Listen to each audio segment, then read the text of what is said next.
This is probably the conversation I had in mind when I decided to start a podcast. Samy Kamkar is an old buddy of mine, a genius hacker. When you guys hear me praising the minds of hackers and how brilliant they can be and how they think, Samy is the example in my mind that I'm thinking of. And I always love to share him. I'm so thrilled that we finally get to do it here on the podcast. Samy's famous for having written a computer virus that he was using to meet girls on the internet, which is probably ill-advised. The virus he wrote took over MySpace. It was incredibly genius. What would happen is if you looked at Samy's page on MySpace, it would just automatically add you as his friend. MySpace is long gone, but you could imagine what that would be like on Facebook or Instagram or Snapchat. So within a 24-hour period, Samy had over 1 million friends on MySpace because the code not only would add you as his friend, it would copy itself to your page so that whenever anybody looked at your page, it would automatically add them as Samy's friend too. And it did one other benign thing, which is it would change your profile page to list Samy as your hero. Samy is my hero. I love him so much. He's done a lot of amazing, beautiful work in computer hacking. He has a YouTube channel that we talk about on here some, but you should definitely go watch his videos. I'm not going to interview Samy. That has been done, and I'm going to link in the show notes to the Tim Ferriss interview of Samy. I think of this conversation as something you could listen to with or without having heard that, but if you want to know more about Samy and his background and all the stories, then you can go listen to Tim Ferriss interview him. This is a conversation between friends. It's very soulful. There's a lot in here that I'm looking forward to sharing with you guys. Also, Samy is a co-founder of a couple of companies that have been successful. And he sold his most recent company called OpenPath to Motorola. I mean, this is not an ad. I'm just telling you because I'm impressed with what Samy built. OpenPath is a physical door access control system that's way better than those cards you used to have to use to get into your office. Now you can just do it with your phone and walk right in. Samy has helped build that product and the company is doing very well. And I think you should all become customers. Oh, and I almost forgot to tell you, Samy at one point decided he wanted to become a DJ and learn how to make music. And he's the one who created the track that we use for the podcast intro that you're going to hear next. Please listen to this conversation with me and Samy. I'm sure you're going to get a lot out of it.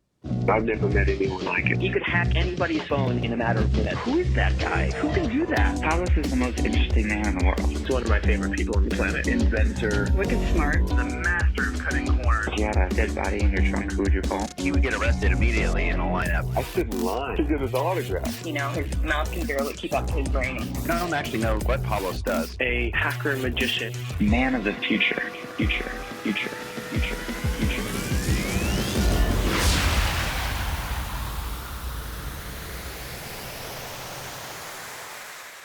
I think there's a lot of parallels in our experiences with computers when we were young, but I'm older than you by about 15 years or something. So I started out on Apple II in 1979. Oh, wow. So I got an earlier start. And one of the things that I remember from my childhood was we played this video game called Ultima. Okay. Ultima was one of the coolest video games on Apple II. Okay. And it was one of these world exploring games. Have you ever heard of Ultima? I remember seeing You've heard of Ultima online. Ultima started out as Ultima 1 on Apple II. That one wasn't big, but by Ultima 3, it was really big. Okay. And it was kind of a world exploring game. You were like Knights of the Round Table or something, and you like went around and tried to conquer other lands and get in sword fights and shit. There was no internet, of course, no network at all. You had a floppy disk with the game on it. In those days, the floppy disk had the entire OS for the computer and your game and your files and all that on a floppy. So you boot that up, and Ultima was awesome, fun game at the time. But it was a pain in the ass to get around this world because there'd be dragons over there, some mountains you got to cross over there. There's a huge ocean in the way over here. So one of the first things I learned to do hacking computers was you could read the disk in a different app called a sector editor. Okay. So floppy disks, like record players, basically had like a big groove with data on it. And you could go see the raw data in hexadecimal in a sector editor. And you could see literally every bit written on the disk. and it was stored in hexadecimal values. And so you could go learn what the hexadecimal value was. If I remember correctly, the hexadecimal value for water was 3F. Okay. But if you changed it to, I think, 68, you change a pixel of water to a ship. You would change all the water. Awesome. The hex editor, the sector editor didn't have search and replace. Computers were too fucking slow to do search and replace. Yeah. So you had to, by hand, go look at every byte on the disk and find all the 3Fs and change them to 68s and then reboot. And when your game came up and you went into the world and you crossed over the land and found the ocean, it would magically all be ships instead of water. And you could just walk across, you could walk on water. That's awesome. That's really cool. Since you had gotten into, hacking games and trying to cheat at them, that's where it started. This is, I presume that somebody else could tell you an even older story about cheating at games, but that's where it started on Apple II. That's what I remember, and then for me, I was like 9 or 10 years old, 11 years old. Then the next step was computers were just so pathetic. You could actually print out the entire disk. Or you could print out all your RAM. I only have 48K of RAM. So that's like enough. You could read it in a couple hours. I mean, all the machine code, this is a 6502, so 8-bit processor. It wasn't complicated. Like you could learn to read machine language. Yeah. That's how I learned about computers. And so you could print out all the code. You could read it. So there'd be copy protection schemes on software, which were like pretty crude, but we could print it out and then go look through and find all the jump statements in the code. And because a lot of times that's what would be used to like escape you out if it wasn't the original thing. And it was looking for like, is this code stored at this exact position on the floppy disk? And then you could go and take that out of the code and then you'd be able to copy the games. That's awesome. I mean, I still do binary modification today. Just inject jumps or change conditionals. It's exactly the same thing. Yeah. It's great. And there's not that much of that these days, but it's so useful, especially when I'm just using applications. There's an application I really love. I really like. I love what the company creates. It's Autodesk. Autodesk is the company, and they created a bunch of cool software. Eagle is some software. I believe they bought Eagle CAD and they added a bunch of really cool features to it for creating circuit boards, schematics, layouts, mill out boards, PCBs at home, and then assemble homemade PCBs for whatever I was trying to do, whatever I'm trying to prototype. Because I'm lazy, I don't want to send it to like a fab to print a legit board. Just let me stop you there. Yeah. You're lazy, so you don't feel like sending it to a fab to make the board for you, so instead you're making PCBs at home. I am lazy too. I want everything as automated as possible. Yeah. But I'm also extremely impatient. In 2 days or 5 days or whatever it is, when the board gets here, I'm going to be over it. Yeah. Right. I'm on to the next project. It'll be 3 months before I ever circle back to that. So if I can do it today, then I can actually have something in my hands working today. So that's really cool. And I just remember they came out with a new version of Eagle one day. And there's nothing wrong with this company. I'm not, saying anything bad about them. I'm just saying like this is an experience I had, and it was just really interesting. And they had adjusted. Because I'm on the computer a lot, I like hotkeys and shortcuts. And they have this command line in Eagle, so I use it for virtually everything. If I can not touch my mouse, that's amazing. I love that. So I just type on there.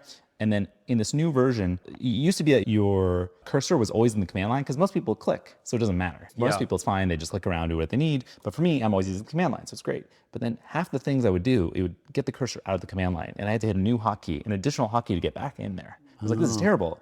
And the other nerds who were keyboard cowboys and cowgirls were like, hey, where'd this go? And this is on the forum. So we're all chatting on the forum, and I'm like, okay, it sounds like another version came out, they didn't fix it. I'm like, oh yeah, maybe I can fix it. So then I disassembled Eagle through a disassembler, found some conditionals, modified some conditionals, added some jumps basically, or changed a jump from not equals to just a jump. And then I released the patch on the forum. I think Autodesk lawyers didn't like that their software was getting reverse engineered. I'm a paying user. I wasn't pirating. I wasn't like modifying the protection mechanisms. I pay for their software. It's absolutely worth it. They didn't like that, so I think they took that post down. But it was a really useful tool. Unfortunately, no one else got to take advantage of it. I think a few people got my modification before they removed the post. Granted, I actually like their forum. They're very active.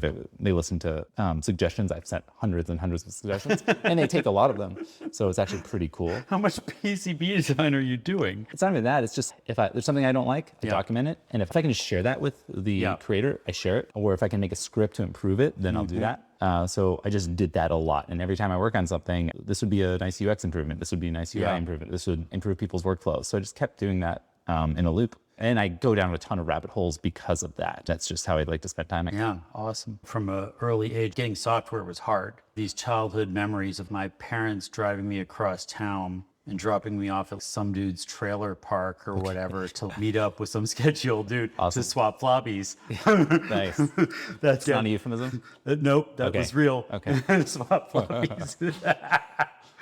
It was so weird, just because I wanted to see what the computer could do. Okay. And a piece of software was a way to like see what the computer could do. Okay. And so I wasn't going to use any of this stuff. I didn't have anything to do. I just wanted to like fire up this program, see what it did. And then a lot of times, just because I couldn't afford more floppy disks, I would have to write it over with the next thing. Basically, internet for most people started in '95. So by the late '90s, you'd have software online you could download, which for me was amazing. Because I could just get this drip. And there were websites that would show you every day what's new. And there'd be new apps on them every day. And so I would just go download new software every day. Yeah.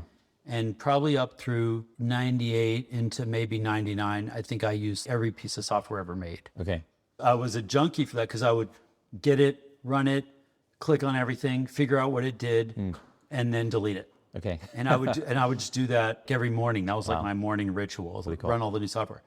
And just fill my head. I'm driven by this belief that computers can actually be useful for people. But in order for that to happen, like somebody has to make the software for them to become useful. Probably sometime in '99, it got too fast. I couldn't keep up anymore. And since then, of course, like there's way too much software in the world. But I think like the way other people want to listen to new albums or whatever, I wanted to play with software. That's really interesting. So the whole point of that is just that I have those observations like, oh, this sucks or this could have been done differently. Or whatever. It's rare that I reach out to the creators. Maybe once a month or less, I'll send an email because I'm using your software. I love it, but it doesn't work here or whatever. I do that rarely. Okay. That's cool that you do it. Yeah, and I write software. I don't write as much software these days, but when I used to write software, I like when people reach out to me and are like, hey, this would be an improvement. I may not agree. Usually what people, if they do contact me, they have good suggestions or bug fixes, or they're like, you misspelled this. And then sometimes I'm like, that's a good idea. I'm not going to do it. I'm busy with other things. It's open source. Go do a pull request. It's on GitHub. So sometimes I'm also like, why do you expect this? For my free open source software, do it yourself. That's why I'll pull it back into the master branch. So I'm happy to accept something if it's helpful. How often do you get something that's helpful? I'd say almost every pull request on my GitHub projects are helpful or are useful in one way or another. I don't think I've ever seen anything where I'm like, I don't like what you're doing. Maybe a few times. It's just sometimes maybe the code is not well done or it's not consistent with the rest of the code, or it makes a breaking change because they didn't consider something else. I still appreciate that people do that they try to change stuff. And I do the same, right? If there's something I want, if it's something I can open source, then I'll try to do it myself first. But something like Eagle or Fusion 360, those aren't open source. I still sometimes try to do it myself. Patch the binary. Yeah, exactly. I've been a big fan of Autodesk at times. There were also times when I thought Autodesk was evil. Now it's a massive company, and so there's probably just lawyers whose job is to shut down anything that seems weird. Yeah, I understand that. I wasn't too upset about that. And I like Fusion 360, so that's a ton of fun. I use that a lot more these days, actually. Kind of a breakthrough CAD program in a sense. Like I said, I'm pretty much an expert at understanding software. Okay. But CAD software was so convoluted and difficult for me to understand. I remember like the first time I tried to learn Pro E 20 years ago. Oh,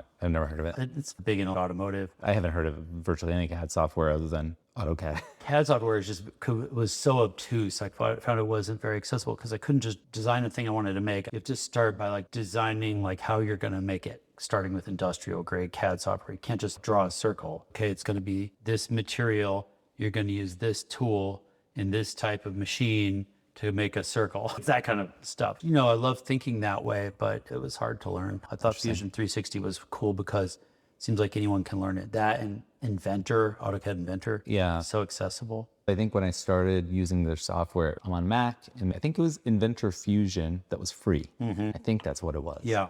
And then that was really cool. It was also really fast. Granted, I'm still running my 2014 MacBook Pro. Why? So why? I don't know. It's like it's my machine. I usually don't upgrade your MacBook? No. I mean, I upgraded the 2014s. They said they maxed out at 8 gigs of RAM. That's incorrect. They actually maxed out at 16. So in a MacBook, so you had to mod your own MacBook? Oh yeah, and I love modding stuff. Wait, That's did really you? fun. But it's soldered on in there, isn't it? No, not in the 2014. Oh, Yeah, okay. I think it was like 2015. Oh, And so you honestly, could- I would just desolder and I would just get larger chips. You know, it's component assembly, right? So there's nothing preventing you from desoldering something and soldering something on, right? Yeah. As long as the footprint's the same, and as long as the hardware supports it. Yeah. Do a RAM upgrade by resoldering the chips on? I desoldered a faulty capacitor on that actually stopped working. Like the motherboard died, and that's what happened to my 2011 motherboard died. They call it the logic board, I think. And I'm like, I don't know how to fix this. But by the time it happened to my 2014, granted, a few years later, it's maybe 2017 or something, the motherboard died. I was like, oh no, this is my favorite laptop. And now everything's harder to do on Macs, not harder in the hardware. So I'm gonna have to upgrade. And I'm like, no, I've been learning a little bit of hardware stuff. Maybe I can figure out what the problem is. So I opened it up and I'm trying to think how I solved this. Oh, yeah, I watched a lot of videos of people repairing stuff on YouTube. And I remember in one of these videos, someone took alcohol, like 99% alcohol, and sprayed it on a board. I forget what the board was, but it was powered on and they started spraying 99% alcohol. You usually don't want liquids on circuit boards, right? On live circuits. It's counterintuitive. Yeah. Yeah, and that's because typically liquids, water itself is not conductive, but most of the tap water that we have does have minerals and stuff that do make it somewhat conductive, and then you're gonna create a short. But 99% alcohol is non-conductive and it evaporates very quickly. Yeah. So you spray it on and then you start to see where it evaporates immediately, and that means there's a lot of heat. Wow. And I would do that a bit because I felt heat, but the components are so small, I can't tell which component. It feels like something has shorted. Maybe a capacitor, most likely a capacitor. On almost any electronics that breaks, the capacitor is typically the first thing that broke. And it's typically the first thing that creates a dead short, or maybe an open. But I found that trick, and I didn't think this would work. And I found something and it immediately evaporated, and I, sprayed it more and more and smaller, and found, it's probably that. I desoldered this and my computer booted up. I didn't even have to replace it, which is amazing. You took it off. I just took it off. Yeah. I didn't replace it because I didn't have a capacitor that size of the right farads, and it still worked because most capacitors are helpful. Often, not every capacitor is required. They're not critical, but they're helpful if your power is sagging. Then they'll prevent your system from crashing. But as long as your power never sags, then it'll never crash. Yeah. Wow. It's hilarious and amazing to me that you are using a 6 or 7 year old laptop and that you remember your previous laptop from 2011. Like I love the 2011. Oh. Because the 2011 had the DVD drive. So I removed the DVD drive and added a second hard drive. I had 2 hard drives in my MacBook. I don't think you can buy a MacBook with 2 hard drives today. No, but you don't need to because you can get 2 terabytes of SSD. Yeah, but if you get 2 drives, you can have 4 terabytes. And I'm maxed out. I'm constantly maxed out. I mean, I only have a terabyte, yeah. Well, you can plug in USB-C and duct tape one to the back. That sounds awful. Oh, okay. All right, great. I think I probably had similar sentiments a long time ago, but I've since determined that other than my glasses, the thing I use the most is my computer. Okay. And so I'm just going to spend as much as possible on my computer and have whatever the newest, best thing I can get my hands on is. I've probably been through 6 laptops since 2014, maybe more. I see. Not to say I'm doing anything that on this Mac that I couldn't do on my 2014 Mac, whatever it was, because I'm probably not. But yeah, I just keep going. I can't wait for the new ones to come out. Interesting. This one is the newest, fastest thing you can possibly get. Awesome. And I can't wait for the new one because I expect it to have 4 USB ports. This one only has 2. I had one with 4 USB ports previously. Oh, I see. But when they went to M1, they went down to 2 USB ports. I've never once needed more than 2 USB ports. Okay. I don't have any use for them, but I can't wait to get them. And I suppose that you could probably add USB ports to your Mac if you wanted, but I haven't done that. Macs are not very inviting to do hardware hacking on, so it's just very impressive that you've even... They're not inviting, but I also think that's really interesting. You probably get this for people, what kind of phone you have, and you say iPhone, and like, I don't understand. Why don't you use Android? Because it's open source and it's much more open and friendly. I think it's interesting because I love Android. I think that it's awesome that there is an open source platform that anyone can use and run whatever they want. But I use both, and I really like iOS way better because I love the UX and I love the UI, and it doesn't make me upset. I don't yell at my phone as much versus an Android device. And I use both for testing. But people need to understand that you can do anything on your device. Like you actually own your device and you can modify it in any way you want. Yeah, it may be a different route. It's not using the source code. It's just using the binary code, the machine code, right? Just like you're editing your 3F to like 6.8, you can still have full control.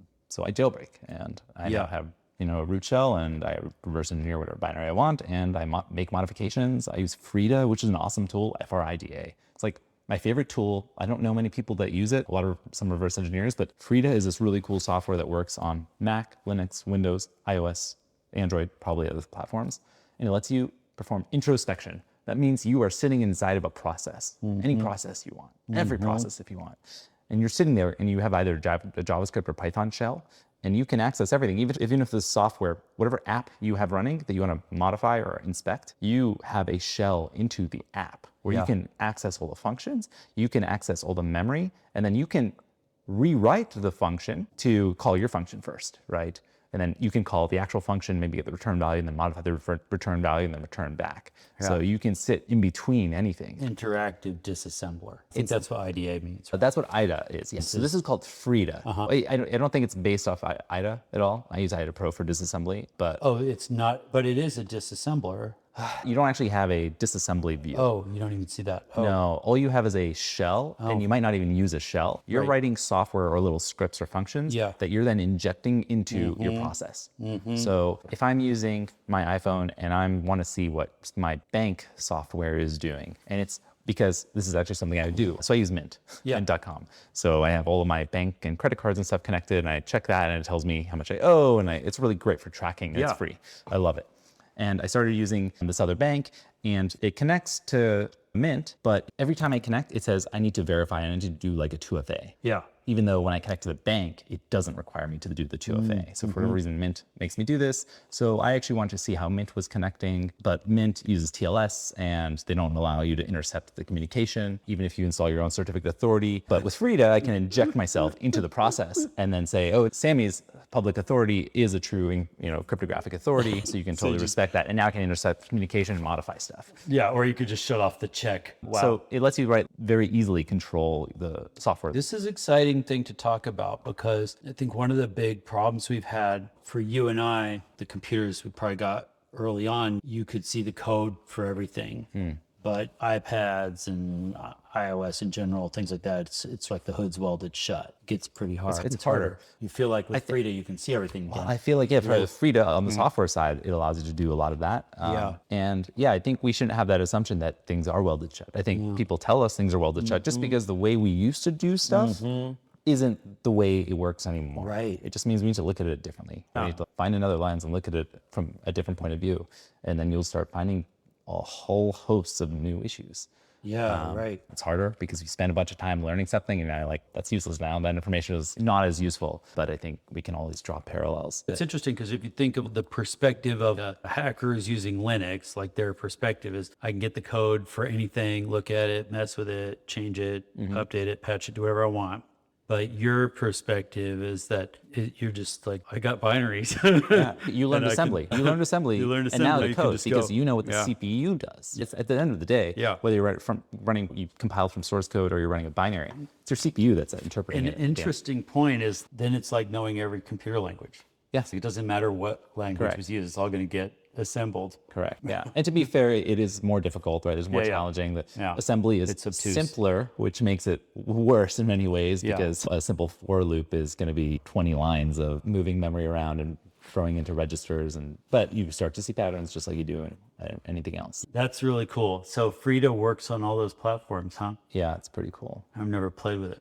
Yeah, it's pretty neat. And so on iOS, if you jailbreak and load Frida, you can actually watch the processes. You can inject into any process. Yeah. You can dump the so Apple encrypts every application, and then it's actually unique per device. But you can run from within the process and essentially dump a binary, and then you can extract the binary and then pull that onto your computer and then disassemble the binary and modify that. Wow. So you can then modify the binary if you want to permanently patch it and make it do something differently. You can create a little script that says, no, every time you do this TLS check, I'm going to ignore it and always say, yeah, this is a correct certificate authority. So you can inspect old network traffic. Yeah. So I will connect my phone to my Wi-Fi, which my Wi-Fi is actually a computer. Yeah. And then that will intercept my traffic when I want to start inspecting what different apps are doing. And then I can see all the network traffic that goes by, and then I can modify that. I can intercept that with other software. Charles is really nice, really easy to use. It's I think, I don't know if it's for Windows, it might be. That's really cool software because, yeah, you can just see what apps are doing and you can modify what they get. Yeah. So that's fun. You can try this all at home, kids. Yeah.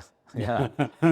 Absolutely. And if you burn down the house, don't call us. No, that's awesome perspective. I think a lot of people, even a lot of hackers, don't get that far. Certainly, computer programmers in general don't get to thinking they can understand machine code. Yeah, and it's cool if like people are into Arduino, and I was really afraid of Arduino and microcontrollers and hardware for a long time. And I think because I kept looking on the internet, what's the best book to learn electronics? And everyone said Art of Electronics. So I got Art of Electronics, and by the, I don't know, halfway through the first chapter or second chapter, I'm like, I don't understand any of this. It's just like math. Yeah. It's talking about capacitors. I don't know why, this is going to be a long, dark road. No, that's the whole point of Arduino is you don't have to learn all that shit. Yeah, and one day someone actually handed me Arduino and said, hey, you can write a program. I'm like, I know how to program. Yeah. And I looked it up and I wrote a couple lines of code and I made a light turn on. I was like, whoa. Isn't that amazing? Crazy. Yeah, it's amazing. It's like most nerds have never done anything that had a physical effect. Yeah, and it's very cool that Arduino made it that easy. Yeah. And then I remember I was like, I'm going to make it bigger and like cooler, and it'll have a bunch of lights, or more power. And I put more power in it, and I had an LED. I had a bunch of LEDs, and they all burnt out. I was like, what? And that's when I learned that I looked up, I burnt out my LEDs. How'd that happen? Bill, then you need to know resistors. I was like, oh. And then I was like, I remember they're talking about resistors and electronics. So then I went back, I was like, wait, now this is interesting. Now that I have application. And I think for me, if I have application, and it's not like a long, grueling, like 2 years of my time that I have to learn to do one thing, then I'm way more motivated because that's why I think is fun about programming and about coding is like you can try it. I learned that way. I learned through disassembly. That's how I learned. You learn by try something, tweak something, see what happens, run it, crashes, start over, just keep going. And you can learn by trial and error. That's how I learned to code, was trial and error. Yeah. And now you could go to college and learn how to code via software development. I don't even know what software development engineering is like. What's software engineering? It was invented long after I started code. But the point is there's so much you can learn from trial and error, and I think it's very rewarding. I think there was moments like that for me, it was on that Apple II and then later on mainframes and stuff. But HTML was like that, especially at the beginning when it was like all super observable. You could just see how a web page worked. And that's how people learned to make web pages. And it's not like web page. HTML had no logic. It wasn't even a programming language, but it was observable because every browser had view source and the source wasn't complicated. And so you could learn how anybody did something in HTML that way. And I think it made it was accessible enough to get a whole generation. That's like a whole generation learned about computers and learned to at least read HTML from that. And then like hackers a lot learned from packet sniffing. Before we succeeded at getting fake encryption everywhere, you could just see all the traffic on a network. And so then it became inviting to say, oh, I can see all the traffic. What happens if I change the traffic? Like you're talking about. And now it's a couple steps removed because you got to subvert the SSL or whatever's happening in the middle, subvert the encryption and stuff. So it just gets a little further removed. And I think it's cool that you're keeping up in a way. Like there's no point, I think for a lot of people at some point, now it's encrypted, so no more packet sniffing. So they give up, and you're not giving up. Like you're going further with it and maybe discovering really what is an accessible frontier for learning from trial and error. I think that's really cool. Yeah, it's a lot of fun, and I just like access to my stuff. Yeah, awesome. But then sticking with it that long. Arduino, especially for anyone who doesn't know, the inflection point with Arduino is interesting because before that you had to read the Art of Electronics. You had to understand all this voodoo type stuff about capacitors and resistors and all the different stuff. It was really difficult to understand voltage levels and get an oscilloscope and see what's going on. I never got adept at that. And the thing about it was you had to do all that just to make the light come on. You had to learn all that shit. And then also the microcontrollers were not open source. They were very proprietary. You had to spend $5,000 to get the SDK from the microcontroller company. It was all very difficult, very inaccessible. And the cool thing about Arduino and then Raspberry Pi is it transformed electronics into Legos.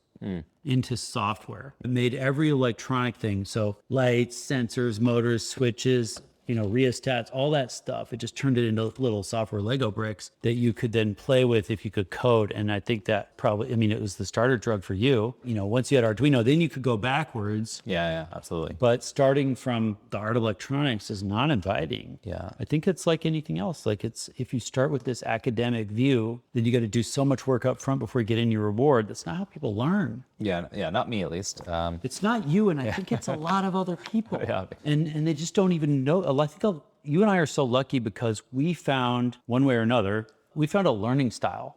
Our learning style is reverse engineering. Our learning style is grab something and try to break it and see what happens. I feel like I'm so lucky to have discovered that early. I didn't realize when I was a kid that's what I was doing, but looking back, that's the best. Like, and schools don't fucking do that. And I think that's one thing I just think about a lot is I think you're smarter than me because you didn't keep going to school. I didn't go to college, but I finished high school, and I look back and I think I shouldn't have even done that.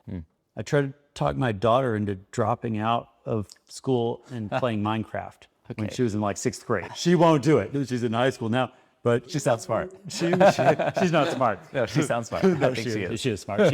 She chose to stay in school. But I'm not saying everybody should drop out of school, but there's a big difference between like education and learning. Yeah, and to be fair, I was bad at school. Like, I didn't know how to learn. You were bad at school. Oh, I was really bad. I didn't know how to learn. It just felt like most of a waste of time. Not because I thought it was wasteful. It's just because I couldn't memorize the stuff they were telling me to memorize. Yeah, no, school was bad at you. Just to go on a little rant here, there's nothing that makes sense about the setup. You and I went to schools where like listen to a teacher, tell you some shit, read the textbook, and then memorize all the crap, and then take a test that shows you memorize this stuff. And it's not real. I remember learning that we've had fMRI for about the last 15 years, which is brain imaging on live brains using giant magnets. Very cool. Before that, everything we knew about brains we learned from studying dead ones. Okay. Was there any Hannibal Lecter in between?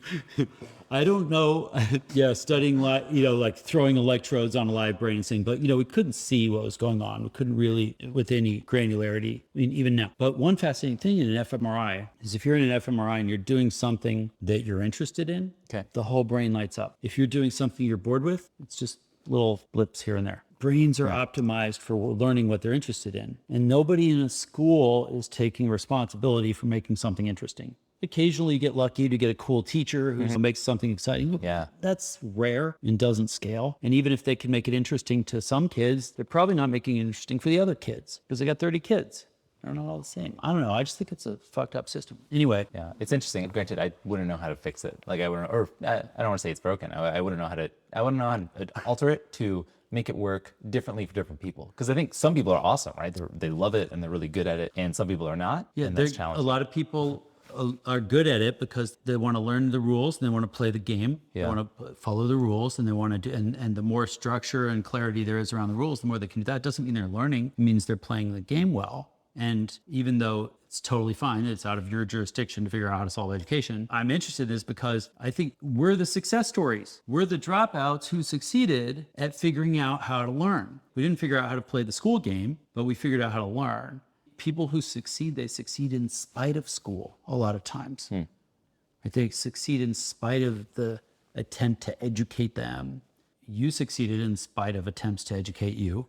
By figuring out that this isn't working, your view of it is that like, well, I sucked at school, but my view of it is that school sucked at serving you. And then you managed to go learn anyway. The computers for you and I were bottomless pits of intrigue. It crashed. Well, what if I put in a 0 instead of a 1? Oh, it doesn't crash. So you could just go deeper and deeper. And my experience with that was in physical isolation because I was in Alaska. And you had some similar experience where you were basically, in your home alone forever and just digging deeper and deeper into the computer. And because you were interested in it, you could put the hours in the frustration. Like learning computers is very frustrating. They suck. And they're relentlessly unforgiving. It's not like, oh, you got pretty close. Good job, kid. No, it's like, nope, crash, boom. And for me, you know how long it takes to boot an Apple II? And then get it to load some code? I got an 84. I got one of the first 1,000 Macs ever made. Wow. And that thing takes forever to boot, off a floppy disk and crashes. And then you got to boot all over again. Like you can only, my learning speed, when I finally got, like when I hit it big by the late 80s, and I could convince everybody to let me have their computers, I had 3 Macs in front of me at all times. Nice. One I was using, like giving it a command, one that I was waiting for it to show like progress bar on the screen, just computing. And the third one was rebooting. Okay. And I would just keep 3 Macs busy all the time. That's really funny. Because then they didn't have multitasking anyway. Like you could only do one thing per Mac. That was your alt tab. There was my alt tab was switched to the Mac that was not that was done rebooting. Oh God. Anyway, all right. Amazing. So all I'm trying to say is there is something you can contribute to this here. Like picking apart your experience is so valuable because you learned how to learn, and you think of it as, oh, I sucked at school and I'm a dropout and I failed at this and that. And what you actually figured out is like how to be wildly successful. In some things. Doing stuff, figuring things out, making stuff, and we're not all good at everything. In fact, none of us are good at everything. Like I suck at a lot of things, and I don't know. I think that's really cool. Yeah, it's interesting. All of that is now kind of going deeper and deeper into computers brought me into hardware, and then going deeper and deeper into hardware is now getting me into physics, which is pretty cool. Okay. Because that's ultimately how everything works, right? Yeah. At the hardware level, it's wow. really just electrons moving across conductors, and pretty much everything's electromagnetism at that point. So I think that's been very everything in computers. Yeah. Everything in computers. That's amazing. I never took physics in school. I guess you probably didn't either. No, I'm a total noob. So me too. Yeah. I learned,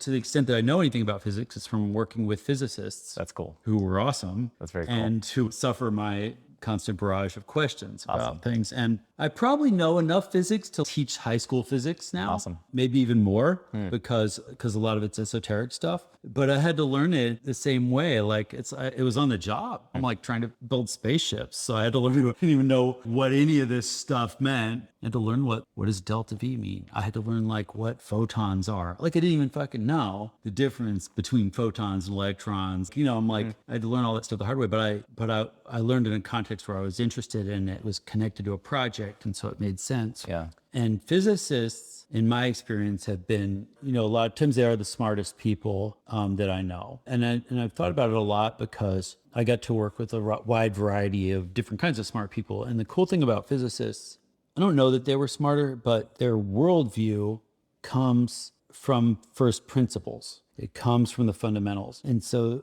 they end up with this amazing understanding of everything from the ones and zeros and the bits and the atoms all the way up. It's made me very excited. And, one part of me thinks, well, that sucks that I didn't learn more physics in school, but it's probably my fault because I didn't stay long enough to do that. But I also think, especially compared to other sciences, it's so interesting and useful because if you learn physics, then you can go a lot of places. And also the physics education in universities is very, very heavy on math, and by necessity it involves a lot of coding. And so the physicists have turned out to be useful in a lot of ways. Their personalities can get in the way, but except for that, their training makes them useful at doing projects because they can code, they can think things through logically, they can think things through from first principles. I love it. It's so exciting that you're turned on to physics now because that goes deep and has major rewards, I think. Yeah, it's pretty interesting and really challenging, and I'm just on 101 stuff. How are you learning physics? I mean, I try to set maybe goals. I try to set goals for myself that some are hard goals and some are simple goals. If I just have the hard goals, then I get demotivated because it takes too long and I'm impatient. But if I set small goals as well, I get rewarded by those. So I return to those. I work on the hard goal for a bit, and then I return to the small goal. I get really interested in hardware. Again, back to something like an iPhone, we have these things like we have these secure enclaves or trusted platform modules, basically chips that store secrets. And the idea being that if I grab your phone, I can't get in. I don't know your PIN. I can't easily reproduce your face ID, your touch ID, your fingerprint, hopefully. So FBI has tried to break in. They couldn't do it themselves. They had to hire, I believe, an Israeli firm to break in. So I want to, even on that chip, I'd like to have access. That security chip, I'd like to actually have access. And working with microcontrollers, which are really just small computers, sometimes I'll buy something, Xbox or whatever, and it'll have a microcontroller. And that will run some code, and I want to run different code. And it won't let you.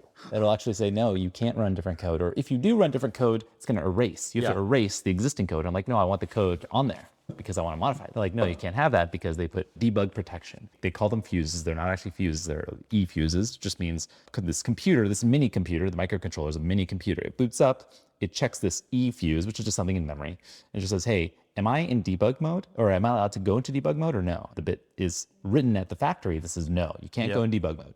And it says, okay, and it starts up its boot sequence. And if someone tries to put it in debug mode by connecting debuggers, nope, I won't do that because I'm not allowed to. And in debug mode, you can expose all the software. You can download that software, you can modify it, you can upload it, you can then inspect the memory again. So it's like all that stuff, but instead of your computer, it's some other device, some smaller device typically. And I wanted to start getting access to those. It's like the BIOS on a PC or something is like exactly, this too. yeah. BIOS on a PC, the secure enclave in the phone, something in your Xbox or your PlayStation. Yeah. If you're trying to run your own code on those things, maybe it's a wallet, a Bitcoin, a cryptocurrency wallet. So all of these have these protection mechanisms. And the thing is, you can do some cool stuff. So I started learning about glitching. So you can glitch. At the end of the day, if you look at how this computer works, and this is how all computers work, really, at least all digital computers, is that they have a clock, and that clock is basically going up, down, up, down. This is just going 1, 0, 1, 0. And whenever it goes from 1 to 0, call that the falling edge. So a bunch of stuff runs, a bunch of transistors do execute and perform some calculation. And one of those calculations is, every instruction in assembly, it's an instruction. It pulls this piece of data out of memory, and then it does a check. Is this equal to 1? If it is equal to 1, then it puts something in another register, and then it jumps if that's true. All those happening one at a time based off this clock. And if you don't have, say, enough power for one of those things, like pulling in that e-fuse for that one clock cycle, that one millisecond, microsecond, nanosecond, it will not be able to register the high voltage. The voltage is like a 3.3 volts, right? A 1 is really, the digital 1 on a computer is really something like 3.3 volts or 1.8 volts or 5 volts. And if it can't get to 3.3 volts, and it's trying, it's there. There's a 1 that says, I won't allow debug mode. And you take away the 3.3 volts for that 1 microsecond, and you bring it down to 1 volt. Not so much that everything shuts off, but just that there's not enough voltage for it to register as a 1 when it goes into the register in memory. Right. It's now a 0. And then you return the voltage back to the computer, and you let everything continue to run. And now it thinks it can be in debug mode. That's tricky because like a vending machine when you put in 3/4, hit E7, and then the spiral goes around and your Snickers bar doesn't quite fall. Yeah, exactly. Yeah, absolutely. That's a really good analogy. I love that. Yeah, exactly. It doesn't quite fall. Yeah. So it tried to. It was there, and it didn't make it. Now, that sounds really hard because there's millions and millions. When something runs at 1 megahertz, that means it's a million instructions per second. Yeah.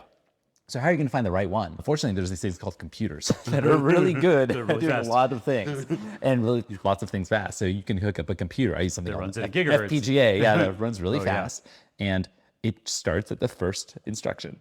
And it pauses. I know it's running at a 16 megahertz crystal, so that's the clock speed. Say, for example, it's 16 megahertz. So I say, okay, each clock cycle is 1 second over 16 million, whatever that is. I then say, okay, program on my FPGA, or you're going to pull the voltage down of my device, of my phone or my Xbox or whatever. You're going to pull the voltage down to 1 volt for that microsecond. And then you're going to return it. And then you're going to try to go in debug mode. If it doesn't go in debug mode, if that fails, you're going to reset and you're going to wait another instruction cycle. Yeah. And then I come back to it half an hour later. Yeah. And hopefully I've gotten in. So I got really interested in that. And there's tools for doing this. I started building some new tools to do this more and more non-invasively, so I can do it without even opening, opening a computer, opening a device. And now I'm more interested in high energy particles because we have these things called single event upsets. Okay. So it's really cool. So I was reading Wikipedia about high energy particles because I heard about these things called single event upsets. And what all this is a high energy particle, it's a computer. Because it's so high energy, it strips electrons off and it just goes right through it. But this is how we get, exactly a suntan or leads to cancer because we have these high energy, ultraviolet rays that hit our skin. And that's so powerful. I have no idea what it actually does to our skin, but I think it breaks up DNA or breaks something up. Because cell mutation. Yeah. Okay. Yeah, it can bombard these particles. They can go through almost anything, and they go right through you, and they're coming from space, and happening all the time. But you don't get very many. Maybe once per second or so, one goes through your body. I'm making that number up. Okay. But if it strikes the DNA inside of a cell, which it can do because it can go right through it, then it can cause that cell to mutate. A lot of times the cells just die, it's no big deal, and it's only one cell. So even if it, mutates but manages to divide and whatnot, like it just doesn't go anywhere. But occasionally one mutates in a way that turns out to be beneficial. And very occasionally one mutates in a way that turns out to be detrimental and survive. And this is how, honestly, this is how everything about life evolved. This is why there's diversity in species. This is how you got two eyes and opposable thumbs. It's from cell mutation caused by gamma rays from space. And it's awesome. And then, then there's these other evolutionary processes like natural selection, whatnot, that get rid of the things that got three eyes because that didn't turn out to be useful and it was extra energy to run a third eye, stuff like that. Yeah. And having all thumbs didn't work out either. So those ones all died off because they got beaten up by the guys with one thumb and four fingers, that kind of stuff. So there's a lot of other processes involved, but it all starts with gamma rays. It's radiation from space is how we got to be so fucking awesome. Crazy. Yeah, I know. Anyway, going back to... There's the electronic form where instead of destroying or potentially making interesting DNA, they call it a single event upstate because it's a single event. It doesn't permanently, let's say, damage a transistor or memory cell, but it temporarily ionizes it, putting electrons in there or stripping electrons off, and that's actually how we communicate. That's how everything digital works, is the electrons. So electrons are moving around, and if you have a memory cell that has a floating gate FET, field effect transistor, that's how we store data in SD card or SSDs. And you can remove or add a electron with high energy. Then I heard stories of like a plane crash that happened supposedly from one of these. And I'm just trying to think, okay, I'm an engineer, I work with a bunch of engineers, and if everyone's like, there's times where you just can't find a bug.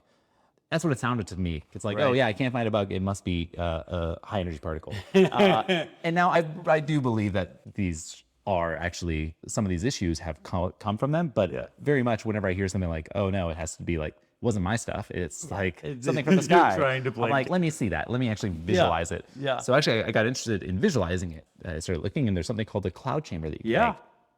I built them too. Nice. Nice. So yeah, I started looking at designing cloud chamber and ultimately build one. And it's interesting. I was reading on Wikipedia, like how this cloud chamber was derived. And there's some scientist who was actually like a meteorologist type person who was interested in clouds. That's why it's called the cloud chamber. It had nothing to do with radioactivity. Oh. So he just wanted to make clouds. He was trying to understand clouds, and how they form and how they move around. This is where the number came from? This is where the cloud chamber came from. It had nothing to do with radioactivity. This was a happy accident. I don't know the person's name, but the scientist was creating this, and I believe he was using water to produce clouds. Okay. He was heating and cooling, and he was trying to produce clouds inside of a chamber. In a controlled, pressurized chamber, Yeah, so a controlled environment. And then every once in a while, he'd see a wisp of something. He's like, whoa. I've never seen that in real life, and ultimately realized, okay, there's something that's coming that's coming from the Earth and going through my cloud chamber and is really strong, and might be some high energy thing. And ultimately, I ultimately wanted to test that and make sure, it's something coming from the Earth. We don't know what it is, and I think they ultimately went in a hot air balloon. They expected as they go up, they should see less and less. They should see them. They should see less and less because they thought it was coming from the Earth. They thought all these high energy particles are from the Earth.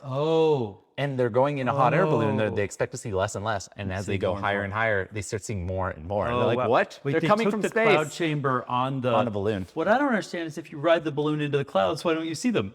I actually don't understand that. That's a good question. Honestly, you probably would, but these things are so small. Yeah. I have a little video of one in my own, and it's just so tiny that you have to be like looking at it. So what's your radiation source? Nothing at you're just using I'm waiting natural for radiation. Granted, I ordered some Fiesta ware. Yeah. No, I'll send you some uranium. Oh, nice. Okay. Yeah, we'll hook you up.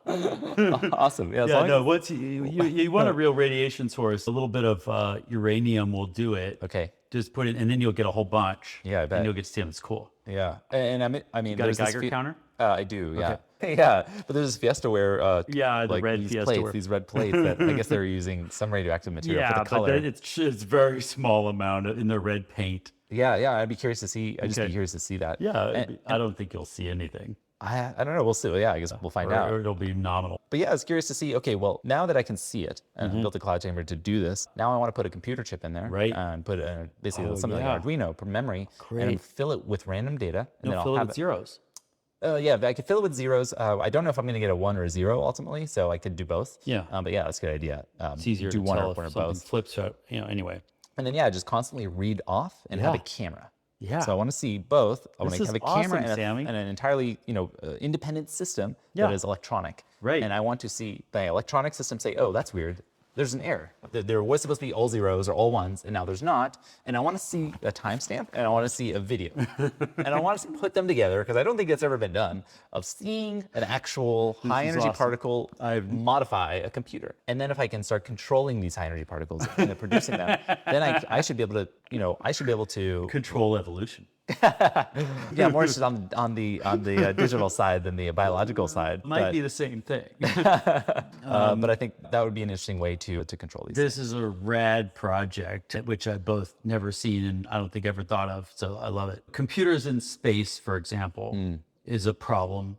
We have to shield them because otherwise you'll have too much of that, like so much radiation. And this is, it's a problem for humans in space. If you look at the study with the twins, where one of them's an astronaut and he spent 300 days in space or whatever, I forgot his name, Chris something. There's a lot of detrimental effects to humans being out in space without an atmosphere to protect them. Yeah. And same with computers. So once you get this all working for fun, you should take it on a plane, because on a plane, you're actually being bombarded by a lot more radiation. Yeah. Because it's just aluminum and it doesn't insulate you very well. And being 6 miles up in the atmosphere, you get a lot more. So maybe once you build the thing, you could test it more on a plane, depending on how often it might take a year to get an error off the one you're building. But if you take it on a plane, it should be, I don't know if it's like an order of magnitude or something, probably more radiation. And then if that doesn't work, we'll put it on a balloon. Oh, that's a good idea. That'd be really cool. We'll put it on a balloon. Yeah. And send it up to, probably can get easily to 70, 80,000 feet. You could also probably put it on a spacecraft, but the problem with that is, well, it's not a problem. You just want to know like what the spacecraft is made of, because it might be insulating as well, because they use exotic metals in these modern spacecraft. Okay. So it could have an effect. If that doesn't work, then you build it as a CubeSat, and you have the spacecraft take it up, jettison the thing, and then you would have unfettered access to radiation from space, right? And you can see what effect it has. This actually, now we're into territory that may have actually been tested before by Motorola, even in the past, when they're trying to figure out about building satellites and computers in space and how much effect does the radiation have on them. Have you ever tried decapping chips? Yes. I do that at home now. Okay. Yeah. So instead of like a chemical fume hood and okay, all right. started to learn using acids. I heard an interesting story. I assume it's true. I've never validated it, but I heard that when astronauts were first going into space, there was an astronaut and he started seeing flashes of light and was like, oh no, there's something wrong with me. So he didn't tell anybody. Someone else also started seeing flashes of light. All these astronauts were seeing flashes of light, but were afraid to say anything. And ultimately, like someone finally said, hey, did you see that like flash? Like, it wasn't actually like any real light. Right. And he's like, oh yeah, I'm seeing flashes of light too. And apparently, supposedly these high energy particles are basically going through their retina or some part of their eye and causing them to see light, even though there's no light. And they would see it even when their eyes are closed. No, and that's probably serious damage. I don't know. I have no idea, but it's kind of interesting trying to think of putting myself in that position and be like, yeah, I'm not telling anybody that I'm seeing things. That's one issue. I mean, although you'd think astronauts would be trained to like talk about any weird stuff just for the captain's log or whatever. I have been in labs where they had an electron microscope and they could use the ion beam to decap a chip, modify the transistors in the chip, put the cap back on. Oh yeah, focused ion beam to lay down and remove and add metal. That's pretty cool. That'd be really interesting. I won't speculate about what they were using it for on record. Yeah, there's some sophisticated shit out there. Might be fun to get you a SEM with an ion beam someday. Yeah.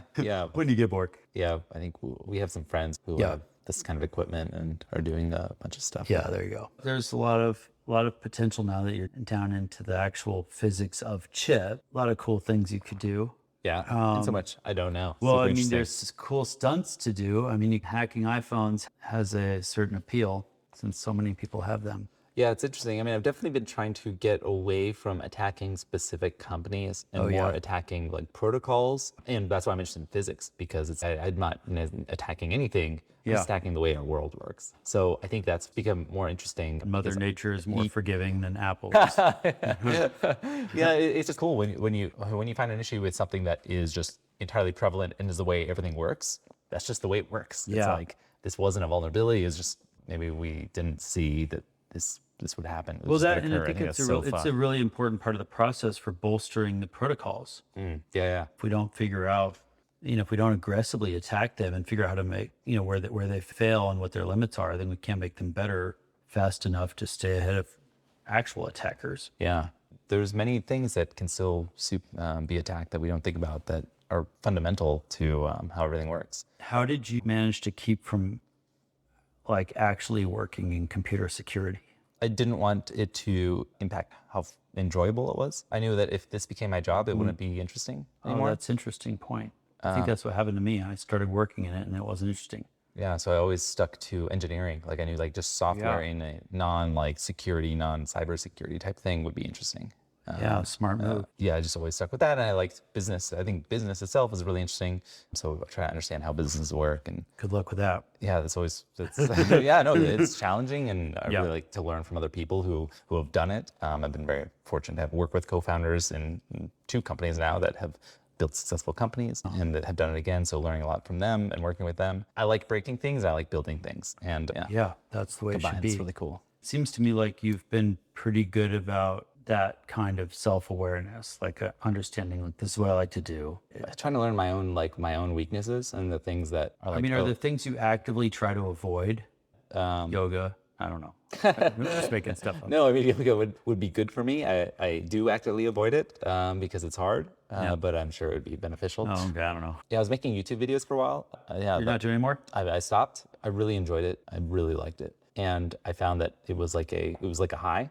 I get high off releasing a video. I knew that a bunch of people would like it. A bunch of awesome comments. Right. It was like beneficial. It was fun. The projects were interesting. It got me to like try to finish projects. And then I also realized, wow, my happiness is dependent on a bunch of people that I don't know. I mean, I'm okay with my happiness being dependent on people that I respect and know. But it's really tough when I'm like, wait, why am I being necessarily controlled? Not that they're controlling me, but I'm allowing my own happiness to be controlled by a mob, and not a mob in any negative way, just a large group of people that I don't know. And that's my own weakness, is like, I wish I could just not enjoy it so much. Like, I'm okay with chopping off the peaks if it removes the valleys. So I try to compress my emotional state. I like peaks, I want to feel that high, but I know that will probably come with some sort of valley.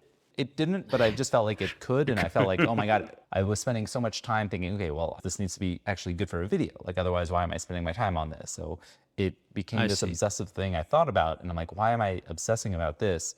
Because I care what other people who I don't know will think about something, and like, no, I don't want other people to control my mind. And that's my own issue, nothing to do with them. It's just me like wanting to feel that ego boost. I think I really enjoyed that. I still do, but then I'm like, all right, it was fun. I loved it. I really enjoyed doing it. Yeah. But I'd rather try to absorb those peaks from other things that are not controlled by a large group of people that I don't know. Okay. I guess I found that was my concern. So I just, at that point, I was like, okay, I should stop this, or maybe I'll return if I can chill myself out, not look at these numbers, not care about the output. Are you your own psychotherapist, or did you get some help from like Scientologists or what? No, I'm kidding. No, I didn't go to anyone. I think I was actually like, wait, why am I concerned about what other people think? For me, I think my own basic rule that I've tried to establish for myself is like, I should do whatever I want, and I think people should do whatever they want as long as they're not intentionally hurting somebody else. And that's the kind of base thing that I try to go off, that in the golden rule. But now I just like was thinking about it, like, why am I feeling that I have to do all this stuff for these people when like this is also probably a short-term thing? I think that was another thing. That was another issue for me. I was like, I've been learning that the more I invest time in something, the cooler output I can create. The higher peak I can actually reach, but that takes longer time. So I used to do projects that were weekend projects. I mean, every weekend I would do a project. Every weekend I still work on projects. Then I found like sometimes I could create something really cool once a year on one of those weekends. Okay. Right? I do weekend projects every weekend, And then one weekend would be like an awesome project. And then I started spending time a week on a project. I should see. create even Yeah, better try to projects. outdo- I can create a cooler I get stuff. it. If I want it now, I'm at the point, I'm 35 now. I want to spend years on a project. Yeah. Or besides business, I want to spend even on my free time years on something because that will probably be incredible. If I have to constantly think, oh man, did I release a video because I have to like appease the algorithm and all this stuff, it's going to actually detract from what I'm capable of producing in the future. So I did cut that off so that I can now focus more of my time on a larger, more interesting project. And I have no idea what that is. It's more like learning. So it's a lot of learning now. Never thought about that, but like, I think that's how this is really interesting because there's a certain value to delayed gratification. So that's one aspect to this. You know, if you have to feed the algorithm, by extension, the people who are clicking on shit and watching it and whatever, then it's making you optimize for short-term goals. Correct. And so the potential is there for you to achieve more important or bigger long-term goals if you aren't distracted or fixated on that. Distracted, Okay, well, that sounds pretty awesome. I mean, there's so few people who can focus on long-term goals at all that the fact that you somehow decided you want to do that is incredible. Like, you should just fucking run with that. Yeah, I'm lucky because I had short-term goals and then I had slightly longer-term goals and slightly longer-term, and I was like, wow, I actually get better and better things when I invest more time that's in amazing. something. I mean, for a minute there, I thought I should try and help this guy figure out how he can go back to making the videos for YouTube because he loves it. But honestly, like, we have a lot of people making YouTube videos, not like yours, but there's plenty of that. And it is very short-term oriented thing. And if there is something we need in the world, it's more long-term thinking of every type. Yeah, it's cool. And I mean, I love YouTube. I love YouTube creators, and they make really cool stuff, especially when they're already experts in sharing stuff. So that's super cool. I was just thinking for my personal happiness, I'm going to. And again, I think a lot of my life is like, I'm actually just trying to minimize those peaks and valleys of emotions. I don't know. I mean, that one. And not necessarily the peaks, but I think if I am addicted to this peak, there will probably be a valley afterwards. And how do I reduce? I'm trying to get rid of the valleys, right? I don't want to. That's what I don't want to. And that's so I try not to put a lot of desire on things, right? Because that, if I can't get it, or I don't get it, or I fail at something, the valley won't be nearly as bad or as bad at all. There's certainly a natural human thing where we try to, like, minimize suffering. Absolutely. Right? So that's the reduce the valleys part. I mean, I still feel great when good things happen. Yeah, that's good. Certainly, like, you're entitled to minimize valleys, but you're really fucking good at handling them and turning them into growth. Like, you've already done that. I'm not saying go get more valleys. I'm more pissed off about the way you were treated by the justice system than you are. Okay. And there's really no reason at all that I should give a shit. But you were like, okay, I did something wrong. I paid my dues. You really handled it. Like, you overcame, that's fucking adversity, and you overcame it and thrive. And it's amazing and commendable. And everybody should learn from that. When I was younger, maybe I could have done it. Now it would be too difficult for me to accept that. Okay. And even I can't even accept it on your behalf. To me, it's like, this is fucking unjust, and I'm going to get revenge, and I'm not even normally like that. So there are so many good stories and so many examples in your life already. And it's not just that. It's your dad, the shit with your mom, all that kind of stuff that I don't know the details, but I don't need to. Like, there's adversity there. Sure. And you overcame the adversity. And when you look in your life, and when I look at my life, the only people I'm interested in are the ones who suffered adversity and it didn't break them. They somehow overcame that and thrive. Those are the people who I value. It's not the ones who escaped it. They're not interesting. You inherited this money from your dad. You invested it in real estate. And now you're like golfing. Fucking amazing guy. That's not interesting to me. Cool new yacht. I don't give a shit. Those people are not interesting. And the ones who succumb, which is what you see the most. So many people, and you can't blame them, but they succumb to adversity. It breaks them. They become angry, they become vengeful, they become broken, and they are unable to thrive. And it's sad, and wouldn't wish it on anyone, but also those people are very hard to put to good use too, because they're broken.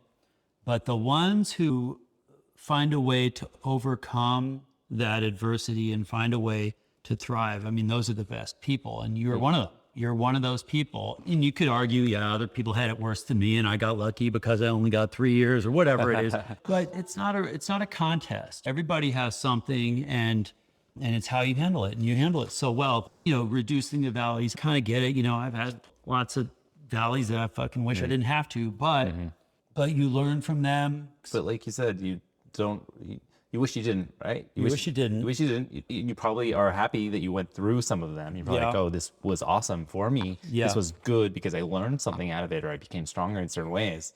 But you would never wish it for yourself again. Or on anyone else. Or on anyone else, even if you're going to learn from it. I don't want to trigger a valley for me, even if I'm going to learn from this. But I know, but you don't. I'm glad everything happened in the past, right? That's right. I won't change that's anything, the story you tell. You wouldn't change it. but I would never wish it thankful upon for it. myself. I or know, anybody else. but it's this like paradoxical. Well, that's conundrum. because it already happened, right? Yeah. We already went through it. It's easy to say Right. after you've gone through Okay, something. but like how much effort needs to go into valley avoidance? If I could go back in time, and like, hey, this was gonna happen. This is what you're gonna feel. And Yeah. I'm like, nope. Yeah, No, yeah. thank No, you. no, I know. I know. Yeah, I don't know. Like some things. So for example, like I think you do this too in a way. There's personal growth that I want, that I know I need. So like one example that I think is easy to understand is like when salsa dancing became an obsession for me. The process of learning to dance, learning to salsa for a guy really sucks because you have to go ask girls to dance knowing that you suck. Okay. And they're not going to be impressed. That sounds hard. Yeah. It sounds really hard. challenging. And if you don't drink, because I don't drink and probably should have learned to drink before learning salsa, would have made it easier. It's really hard. Like there were nights when I would just go to salsa, sit and watch, and never ask a girl to dance because I was a beginner and I knew I sucked. And I would like go back to class, learn a little bit more, Interesting. and work my way. That process, I mean, it really was frustrating for me. I'm not proud of how I handled it. I should have been more outgoing and sucked it up. But it was tough for me to do that. I couldn't put somebody through dancing with me knowing that I sucked. Now it's a little different because I can dance and I feel confident enough about it that I can do it. But I kept going back for years. Okay. Knowing that I sucked, I kept going back. I would go out and be like some nights, be like, if I saw somebody I knew from class, be like, oh, let's dance, and then it was like, because they already knew I sucked and I knew they sucked, so it was fine. It was painful, and I put myself through it, Oh, that's really cool. And I mean, I like that. And I know you don't suck anymore and you're awesome Thanks. now. Yeah. But I also would Only say, people who don't dance salsa think I'm awesome. well, yeah, I don't. I also think it's okay to suck, right? And to That's right. suck indefinitely. Right? Yeah, that's I right. think that's okay too. Yeah, that's right. And I think, maybe that was an example of one where the valley wasn't so bad that I quit. And maybe if it had been worse, I would have. I probably would have quit like immediately. Well, Just putting myself but you have other things dance that you shoes. didn't quit. I quit machine language as soon as I could. I quit disassembling as soon as I could. I'm the guy running the other direction, going to higher and higher level. Like I'm not even coding. Like Python is beneath me. I'm like, if I can't do it in English, I'm not doing it. I code via email now, and I can't wait to get my hand on Codex. I don't know if you've seen the OpenAI project. Oh, yeah. You just talk to it and it writes code. I haven't had time to dig into that yet because I know it will be a huge rabbit hole for me, but I can't wait. Cool. And I'm like already okay, now that exists, what abstraction layer can I go on top of it? Because I'm like, all these things are building blocks for me. They're Lego bricks for me. I'm like trying to build with all these technologies. So I don't want to go deeper if I don't have to. Having done that helps me so much, but not what I'm doing. And so I love about you is you're just going the other direction. You're like deeper, deeper, deeper. Disassembling, running processes on an iPhone wasn't good enough. I'm going to go down and figure out what that transistor is doing and see if I can stop one electron at a time.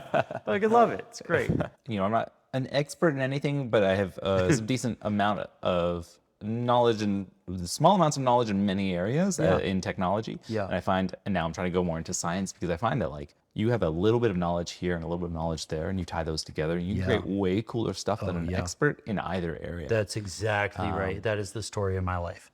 So I find that super interesting. I'm so thrilled you said that because that is where the action is. So I don't know if we've talked about this before. At the lab, we would try to hire people who were what we call T-shaped. T-shaped is a way of describing somebody who has deep expertise in something, Okay. but can work as a generalist, communicate as a generalist I see. across a wide variety of topics. So they're shallow and wide in their interests, maybe, but they have a depth of knowledge that might be narrow, but deep in something. That describes me, you know, because I started with computers, mainly just I got a head start. And so I learned what all the little ones and zeros were doing at a young age. And then I could build on top of that. So I've been learning about computers for so long, it's just hard to catch up with me. So I have a depth of knowledge in that, but none of my projects really are, I'm not trying to advance computation mostly, right? I'm not trying to advance computer science in a few cases maybe, but most of my projects are in other things. So like I worked on a brain surgery tool. I know fuck all about brain surgery, but because I have that depth of knowledge, I've been able to respect the world's leading expert in brain surgery, sit him down, pick his brain, get his help with the invention, try to figure out what was going to work and what wasn't. I think the main thing it helped me with is it gave me the respect for their depth of knowledge. I know when I'm out of my own depth, and I can communicate with them as a peer because they also believe that I know a lot about something, even if it's irrelevant. And so it helps me to have that kind of relationship with somebody who has a depth of knowledge. And that is so important because all the easy shit's been done. Like the things that are left to do are at the borders of different areas in science and technology. You know, you look at any invention these days and it's cross-pollinating something from physics with something from biology with machine learning, you know, like you sprinkle that on everything. It's got to be at the intersections. And so the people who have a depth of knowledge in something, which you certainly do, but have an interest, enough interest to go play another, we used to call them polymath. Polymath is somebody who knows about a bunch of different things. But really, when you look at a polymath, almost all of them, with rare exception, they just have a wide span of interests and they probably have something they were deep in that they can relate it to. And again, because learning is about taking the new thing and connecting it to what you already know. That's fundamentally defines learning. That's what learning is. You take a new thing and you connect it to what you know. And if you don't know anything, you have nothing to connect it to. So the failure modes are, and it's easy to spot. You see, like scientists, we train them to be narrow. That's I-shaped. They're narrow and deep in one thing. You define yourself as a scientist or research scientist by becoming the world's leading expert in a super narrowly defined thing, like the left earlobe of the sub-Saharan caterpillar, or what, you know, like it's that narrow. Because that's how you stake out some turf. You would find some turf with no competition. And a lot of times those people they're useless as inventors because they don't know how to appreciate and communicate and respect the depth of knowledge of someone else. And they don't have enough generalist interest to cross that chasm. And you see it in academia. You got a world-class expert in an office down the hall from another world-class expert in a slightly different field. And they don't hang out together. They don't collaborate. A lot of times their incentives are opposed. So, and then the other failure mode is the generalist who has no depth. And you see this, like we often characterize millennials this way. What can you do? I can do anything. Okay, well, I can't hire somebody who can do anything. I can hire somebody who can do something reliably or well, you know, and so they're, you know, they didn't ever go deep in anything. And so they don't have that sense of perspective. And so I think, so the T-shaped people are the most valuable. They're the ones we need the most, and that's what we got to figure out how to make more of. And but you're an example of one of them, which is awesome, and increasingly so. Cool. So yeah, go nuts with that.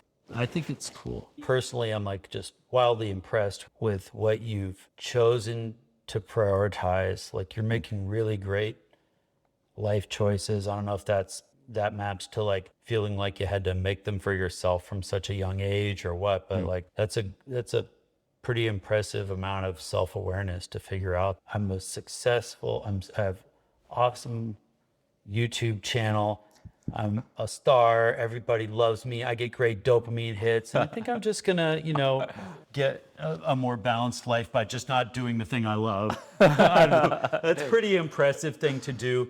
Most people are probably on the other end of that going, you know, I could use some dopamine. I wish I had a YouTube channel that anybody didn't post asshole comments on. I gotta say, I was surprised by the comments. Almost everyone positive. It was very positive. Yeah, I've never seen that before. All the comments on videos of me are pretty derogatory. So I don't know if you know this. Well, you know that I do a lot of public speaking. Yeah. And I did it because at first I did it because I just thought it was funny to like go scare the shit out of people by stealing their passwords live on stage. And then I started to try to have a point. Once a year, I'll do a talk that does not have you in the deck. You may not know this, but I've been all over the world, hundreds of thousands of people in live audiences. I don't even keep track. I'm making up numbers. It's at least that. And almost always I start my talk with a slide that shows the population growth curve for humans. Okay. And a lot of people have just never seen that. Huh. I don't think I have. But it turns out humans emerged maybe 160,000 years ago or so, as we know them, Homo sapiens. And then it's just like thousands, and then it's like hundreds of thousands for like, millennia. And then it's like millions for a couple more millennia. And then not until the last 200 years do we go from millions to billions. Wow. So like when you look at the classic Silicon Valley exponential growth curve, whatever, it's human population follows that curve. And the real reasons for that are things like diseases, eradicating humans. I mean, most people don't realize 400 million people died of smallpox alone. Wow. Before vaccination was invented. Crazy. Yeah, it just wasn't possible for more humans to exist because they would just fucking die because we couldn't feed them, we couldn't keep them, I mean, it wasn't lions killing tigers and bears killing us off. It was these mostly infectious disease and all that kind of stuff. But anyway, I think it's really important. I use that every time because I want to give them a sense of perspective about where they exist on the span of human history. They exist at the top of that growth curve. Like we exist now because of all the problems that we've solved or partially solved that were keeping humans from thriving. And that's feeding people, giving them jobs, creating economies, giving them homes, building homes. I mean, all that kind of stuff. That's humans inventing a technology that helped us solve a problem at a larger scale. I use that just to help people get a sense of like, okay, what's going on here? Well, what's going on is we have to figure out how to take care of 7 billion humans now. But the next slide that I always show, I used to talk about you for 20 minutes. Like I'd show like, this is Sammy, this is the cool, because I don't want to talk about myself and I want to show you have so many great hacking exploits that are fun that people can relate to. And that's what I was trying to show. And I'm trying to help people understand that part of what sucks about them is their brains are programmed by whatever mechanisms out there to like brainwash people to not be very interesting. And your brain is a great example of the kind of brain that can figure out what's possible. So now I've whittled you down to one slide, and I usually only I'm like, this is Sammy, and let me show you one cool thing about him that he did, but I use that as an example of hackers. I think are great, and why I like to talk about them is because most people don't really know them. They stay in the basement, and they have these amazing brains that can figure out what's possible. You're so good at figuring out what's possible, and sometimes it requires, a lot of nights and weekends and sacrificing other things you could do and a lot of focus that a lot of people don't give things. I don't know if you've seen the latest season of Orange is the New Black. Yeah, no. See, you're not fucking around. You're not wasting your life on Netflix, which is fine because we have a lot of people who can do that. A lot of really good Netflix experts out there. We should leave it to them. But you are, devoting yourself to learning to go deeper, and you're learning how to figure out what's possible. And I use that as an example, even though you don't probably think of yourself as an inventor. I think of you as an inventor because this is where the inventions start. It starts with, figuring out what is possible.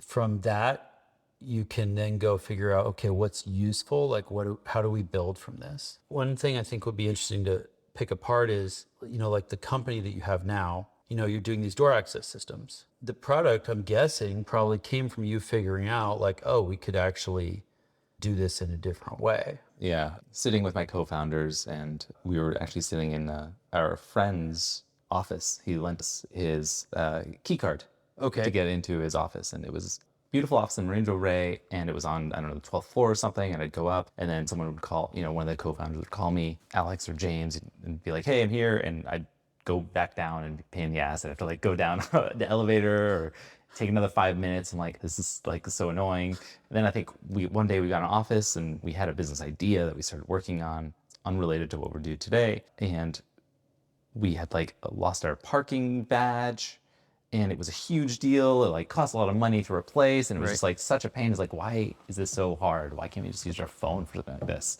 And like, I could just use my phone to unlock the door downstairs if I want to let someone in, or if I could just exit the parking lot because my phone is in my pocket, and hey, that has wireless technology like Bluetooth. Why doesn't that just talk to the parking gate, and it can just let me out or let me in? And then we're like, wait, what we're doing is actually our original idea is like, this makes way more sense, because the problem we constantly run into, we've all previously had companies and we had to deal with badges, and they were always a pain. Maybe we should build a physical access control solution that's just like easy to use and not a pain, and also secure, because you and I also know that these things are super insecure, and you demo stealing credit cards over RFID. Well, it's the same thing for access control, right? You can steal anyone's access. We got this device off of like AliExpress. Okay. That you just point it at any HID card, and it'll and then you can read it, and then if you have blank ones, you can write it. Exactly. And so you can just like, anyone can do it. Yeah, you could just stand by the door, and when someone walks by, just clone their card. It's so dumb. Nuts. Yeah, so we still support cards, so we support cards if you want, and then we also have our own cards which are encrypted and unique. The company's called OpenPath. Oh, it's called OpenPath? Yeah, OpenPath. The thing I think is, that's missing from that story though is like any other couple of guys could have sat down and thought, okay, I mean, I installed a HID card system in a hospital when I was 14 years old. This is 1983 or something, right? 84. And they haven't markedly changed since then. Any group of guys could sit down and say, oh, yeah, these cards are stupid. It sucks. I have to go get my card. It costs a bunch to replace it. But you had, maybe you take this for granted, but you had already dug enough into Bluetooth and Wi-Fi and RFID and those things to start to put those pieces together and understand like what could be built at the edge of what's technically possible, what's practical, what's economical, what's useful in the market. Putting that whole puzzle together, that's what makes it possible. Is you have to put that puzzle together. That's what a tech entrepreneur needs to do. And an entrepreneur who doesn't know anything about tech can't put a puzzle together that's at the edge of what's possible. They can only do what they've seen done before. Interesting. And this is why we have a lot of shitty startups made by maybe awesome entrepreneurs who don't know how to create something new or valuable or that at the edge of what's practical. And I just think you take this for granted, but it's a big deal. I mean, that's interesting. I mean, I like, if I could distill it into a very simple thing, because like that's how I understand things is I try to distill them, and I try to have a very basic system that I can reuse. Okay. Right? Because I don't like complex things. I want to understand how things work, and I just want a very simple, like a little bit of information to understand something. And it was what we have right now is a pain to use. So we thought the next best thing was we make an app. Okay. And we made a prototype. We made an app. Yeah. And it allowed opening the door. And I think the first day we're all like, this is cool. And I think I tried it once and it was neat. And then I walked out and I walked back into the room to like test it. I'm like, no, this is terrible because this isn't better. It's more work. It's like we all like realized after a few days, no, this is actually worse. Yeah. Because I have to pull my phone out. I have to unlock my phone. Yeah. I have to find the app. I have to get out of my Gmail, find the app, open the app, hit the door that I want to unlock. Yeah. It would be versus a card that I could pull out of my pocket and swipe. Or just I might as well your butt up against the reader. yeah, smack your bucket. I might as well just tape a card to my phone. That would actually be easier because then I could just take my phone out. Yep, there you go. And swipe it, and that would Or be embed easier. an RFID in the back of your hand. Yeah, Hey. yeah. So exactly. And at that point, we're like, why would we? If it's not easier, then what's the point? Like, why are we making something not as good? Like maybe it's good in some ways. You forget, people forget their cards. They don't forget their phones.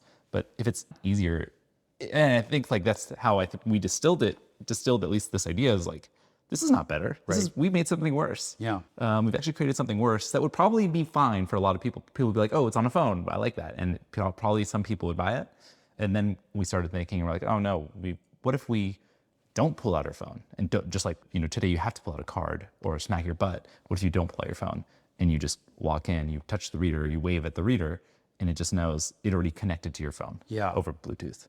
Then it can authenticate. You can use actually secure encryption that you can't just copy with a cloner, even if you inspect it, even if you sniff all the traffic, because we are using TLS. Like we are using SSL. TLS, but in whose issue? Over The Bluetooth. service? Oh, okay. And we TLS over Bluetooth. Okay. Yeah. And then anyone can issue, like everyone has their own certificates that are unique, and they can re-provision at any time.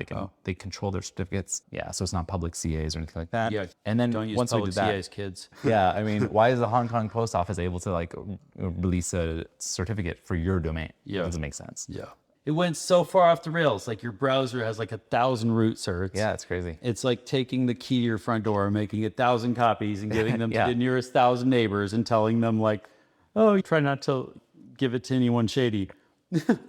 Yeah, Right. so bad. Yeah. So far. And I mean, even ones that are trustworthy are like one of them will get hacked. It right, does, every yeah, year. right. No, it does. Right. You don't have to hack anyone in particular. You just have to hack Right. any of them. Yeah. It's like, it's so bad. It's so dumb the way that played out. Anyway, never mind that. But yeah, I think if I could distill it, it was like, okay, what makes my life easier? That was ultimately, I think, how it went down. Is like, what makes our lives easier? That's the art. And then you put in the things that you learn, like, okay, we should make it secure so it's not easy to hack, and like. But it's the willingness to put an absurd amount of work and of hard work into making your life easier. Yeah. yeah. That's what it is. Yeah. And it's really funny because I mean, I think you might be like this, but I know I'm like that when I'm like, okay, I could send a PCB to Osh Park and not have to worry about it, or I could learn how to like mill and spend honestly months of my time trying to get the CNC mill to work and like cut PCBs. And finally I got another mill that was much better. And then that was awesome. And now I can just do it at the drop of a hat. Oh, do you have an other mill? I do have another mill now. Awesome. Yeah. Oh, good. But My buddy Bree made those. Oh, awesome. And they're very cool. Oh, they're amazing. Yeah. Oh, good. You're happy. Okay, that's awesome. I love it. Once I got another mill, PCBs were super easy. I spent 6 months trying to get another CNC mill to try to make them. And I was successful in doing it. But yeah, just spent a lot of time so that I could do something a little bit easier.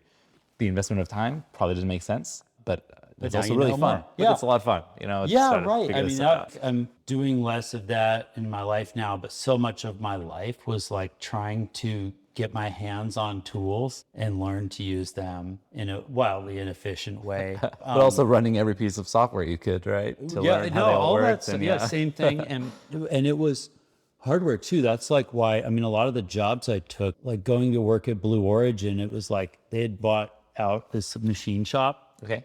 And the old machinist whose shop they had bought, he came with it. Nice. That's awesome. So we had this machinist and all these, and none of this was CNC. He brought all like the nice. Manual. pre-CNC. Okay. Oh yeah, All manual. We had mills and lathes and everything that were all manual, and he had a pile of like just tools, everything. And we eventually obviously got CNC. But I would just look at these machines and just fantasize about what I could make with them. And then I went to work for Nathan Myhrvold. He told us what he wanted to do. He's like, well, I want to do this invention lab. He told us the whole thing. And we're like, that sounds crazy. That's not going to work. We're completely convinced that it was crazy and not going to work. But even as we were sitting there with Nathan, like trucks were showing up full of tools. Oh, wow. He'd been staying up past midnight every day on like industrial auctions, buying every piece of, it was like Noah's Ark for scientific equipment and for tools. So we had this huge building he had gotten to build the lab in, and we're just watching these tools show up that we'd always fantasized about having, and we're like, holy shit. Well, maybe, like it sounds crazy, but let's just tell him that we'll give it a shot. Yeah. So we started working at the lab to get our hands on these tools. And Nathan was crazy. He bought one of every tool in the world. And we had this warehouse, not the lab, but a warehouse of overflow tools. We had 8,000 tools that wouldn't fit in the lab just there because we bought them. And it turns out tools don't hold their value, like especially scientific equipment. And it doesn't change very much. Usually it's like, the new one is like, Windows 2000 instead of Windows 98, but it does the same thing. And so you can buy them for pennies on the dollar because, these, research labs will buy all this $100,000 machine and then they get defunded and they just auction the crap off. And so a lot of times you can get tools used for cheap. It's really cool. And we just bought them all. and it was amazing. So yeah, I don't know, a lot of my life was trying to get access to tools to learn them. Wildly inefficient, learned a lot, wouldn't change a thing. That's really cool. I think this will be fun to share. Awesome. Like there'll be a lot of people who like hearing this conversation. Very cool. Yeah, it was a lot of fun. I couldn't be more impressed. Thanks for hanging out. Let's do it again sometime. Thanks for doing it. It's really cool.